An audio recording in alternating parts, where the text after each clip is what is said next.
So the Raimi suit seems to be more popular than initially anticipated. I mean, it makes sense to be the case, as it's not only one of the best and most iconic models ever created within the franchise, but it also has a fair bit of nostalgia attached to it.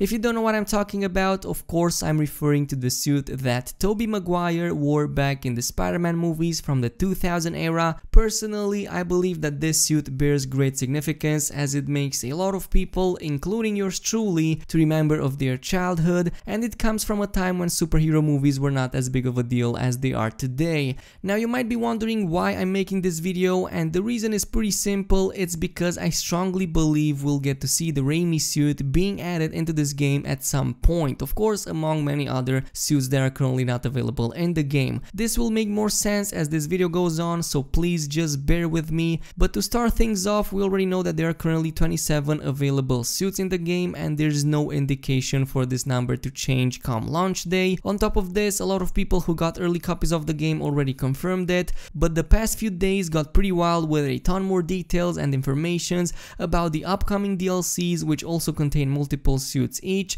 as well as other details from various folks over at Insomniac who kinda hint towards the idea that this suit is being worked upon, or at the very least considered. First of all, going over the DLCs themselves, there are in total of 3 being planned for the upcoming months, and it's been officially stated that all of them will have several costumes each. All of these DLCs are part of the City That Never Sleeps chapter, and you can either purchase them separately or with the deluxe edition like I did. The most amount of details we were given though was on the first DLC called The Heist, and that one is planned to include 3 additional suits. A minimum guess here would be that we'll see at the very least 7 additional suits between all of the planned DLCs, possibly even 9 or 10.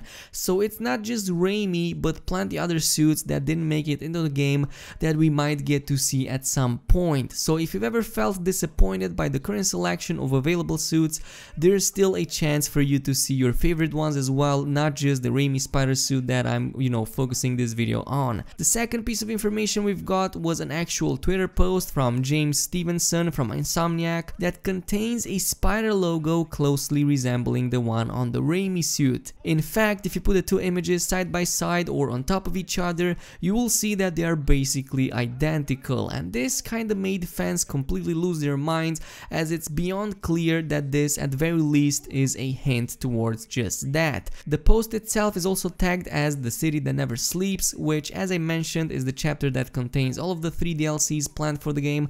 I strongly believe that this is at least a nod towards the idea that Raimi, among other iconic suits left out thus far, will eventually make it into the game. It won't be with launch day, but there's a strong possibility for this to be the case with one of the DLCs. This is not just me thinking this, of course a lot of fans are also, speculating exactly this idea. Now you might be thinking that this is just a coincidence, or that Stevenson, who posted the logo, may have made a mistake, but honestly I really doubt that. If you know how Insomniac did this game, the entire studio basically immersed itself in the Spider-Man universe, as they're all huge fans of the franchise, and there's no way in hell this was done by mistake. There's no way in hell this was anything other than, intended. Of course, I believe it's either a hint or a nod towards that. There's great fan support out there to see this suit. Many people fondly remember of the Spider-Man movies with Tobey Maguire. That is why this suit is so important. It's because it's iconic to the franchise, and actually I'm surprised it didn't make it with the base game, but at the very least, if there's still a chance for us to see it at some point, then it's more than enough for me, as we already have quite a nice selection of suits to pick from.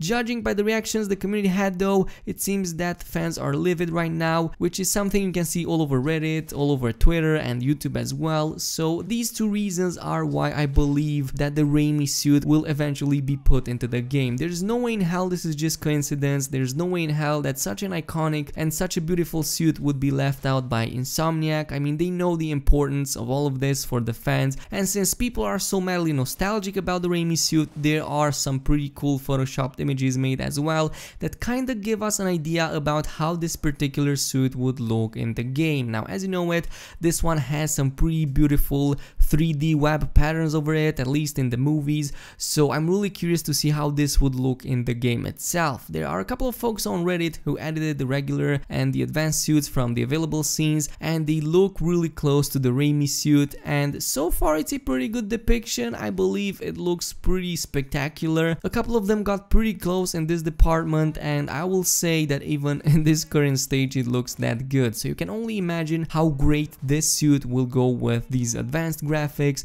with the beautiful lighting, and with all of this beauty in this game. So yeah, hopefully Insomniac takes into account all of these, you know, fan requests and all of this insanity going on right now all over the place, because it's definitely something that a lot of people want to see, and it would be such a missed opportunity. Speaking of the initial launch, we've talked about the day 1 update in a previous video, and James Stevenson, I believe it was, who said that it will contain some exciting stuff for us. Well, it seems that that is true, and there is indeed some awesome stuff in there, and there was a recent leak from somebody on YouTube that points towards the introduction of a new game plus, a new ultimate difficulty, which is supposed to be like the highest difficulty in the game, as well as a photo mode and other bug fixes as well. Of course, these are just some of the patch notes that were leaked, but still significant enough because it brings us an idea of how you can play this game. So the new game plus, especially that one, attracts my attention even more, and I believe that only after completing the game the first time is when the ultimate difficulty will be unlocked as well. I've checked around and I saw other people being of the same opinion, so this is all awesome news. I have yet to see more being confirmed about the day 1 update, but this seems to be big enough in itself,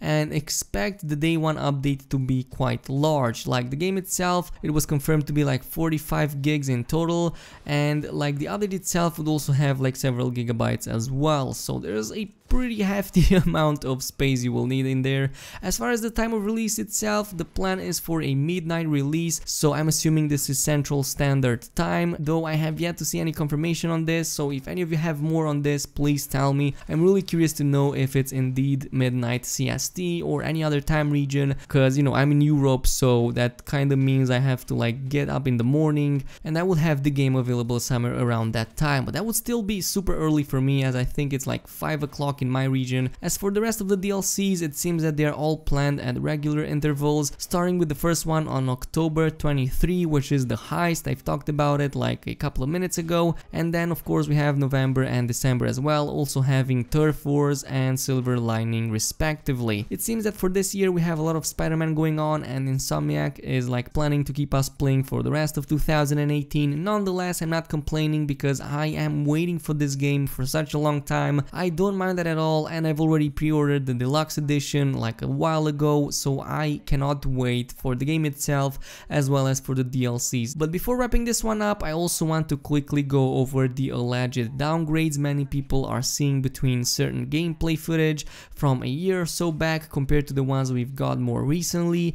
I'm not debating that some scenes look better or worse between the two comparable trailers. There are indeed some scenes that looked better in 2016, but also some that look better in 2018. I think it's just a matter of lighting and time of day. Like some of these shots clearly have sun positioning very differently, which greatly affects the scene itself, so of course that very well lit scenes will have better details to them, while the ones with poor lighting conditions will be worse. But what's undeniable is that some of the puddles from the game have been moved around or even removed. I think, in my opinion at least, that's the biggest reason people perceive such big downgrades. When it comes to graphics, reflections also play a huge role, and many times a very high detailed reflection can completely change the appearance of a scene. I'm going to draw a parallel here to modding, for example, so if you ever installed graphic modifications on any PC game, you'd know that lighting and reflections, especially on stuff like water and windows, bring a huge impact to both the performance and the visuals of the scene. You can literally make an old and outdated game look a million times better with reflections and good lighting alone. But enough of that, I've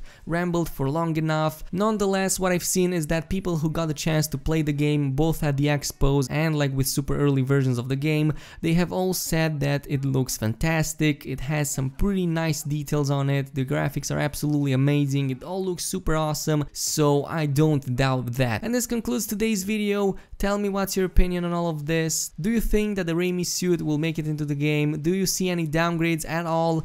Post your comments in the comment section below, and in the meantime, if you enjoyed this video, then make sure to leave a like on it and subscribe to the channel if you didn't already. Also activate the notification button, and I will see you guys in the next one. So peace.